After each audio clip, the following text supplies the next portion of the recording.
gentlemen, welcome back to the show. You're in the middle of a 3-part UFO whistleblower series. Today we have DC Long, an Army combat veteran who witnessed a hovering monolithic structure in an underground facility on an Army base. Sean, welcome to the show, brother. Pleasure to meet you.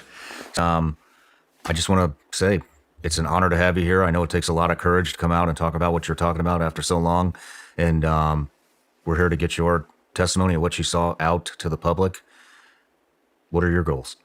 I mean, you have to give yourself more credit because I wouldn't be alive. I wouldn't be sitting in this chair if it wasn't for you. People that you've had on before. When I had no strength left, I just happened to come across it. And, yeah. Excuse me, DC Long, you're in the U.S. Army, Fort Bragg, North Carolina. 1997 to 2013 was your service, medically retired from injuries received from a combat jump. Your father was a government contractor also at Fort Bragg. And you had a encounter with what we call monolithic slab hovering off the ground at range 19 at a secret underground bunker. We're here to get your eyewitness account on what happened on that day. When was that? When did this happen? That happened in 2011, at the end of 2010, beginning of 2011, when I was still in Fort Benning, Georgia. Were you still active?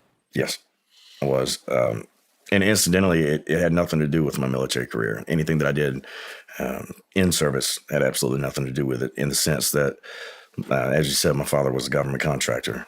And on occasion, I had a 30% stake in the business. So he would ask me to help him out whenever I could. So I took leave. I came back down to Carolina to help him out. That day, the day in question, he was in the 18th Airborne Headquarters, G5 War Room. What he was doing there, I didn't ask. He didn't tell me. But that's where I met him. He told me that we were going to get an escort from JFK Warfare to take us over to a place called Range 19. They called us, he called me up, said that we had an escort coming from JFK Warfare to meet us and take us to a place called Range 19. Just real quick, what was your dad's business as a contractor? Residential and commercial construction, from the monolithic slab to turnkey. Everything was subcontracted in-house. So it's whatever you needed, as long as you had plans. As long as my dad was there, he's always had hunting land in North Carolina. And a lot of the guys from group that he met there would come down to his land, go hunting with him. And he did submit everything that he did through the Army Corps of Engineers. That's where he would submit all of his bid submittals for the contracts, like the ForceCom building that they built on Fort Bragg. He was responsible for the top 3 levels of it. And but as far as how he got tied in to do the work around McKellar's Lodge during the SF compounds, I have no idea. And we didn't talk about that. The bids into where it needed to go. Right. Okay. And it's not like it was a public bid. As I imagine, there were things that they weren't supposed to see, and we just weren't naturally curious people. I met him up there. Like I said, the escort comes to meet us.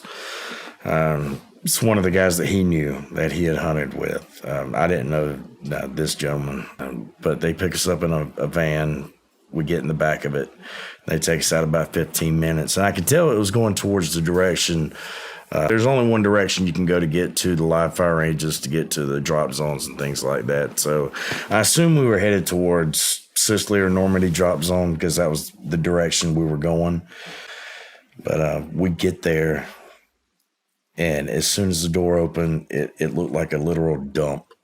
There was just trash everywhere. Not like people just leaving stuff out. It was an actual dump.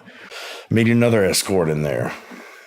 Take us to this freight elevator. We get in there. 2 series of buttons, didn't have any writing on it. One of the guys looks at my dad as saying to both of us, keep your head down, your eyes on the heels of the man in front of you, or you'll be shot. And the other guy, I recognized him as the guy who we went hunting with before. Do you know their names? I do. Do you want to say their names? Absolutely not.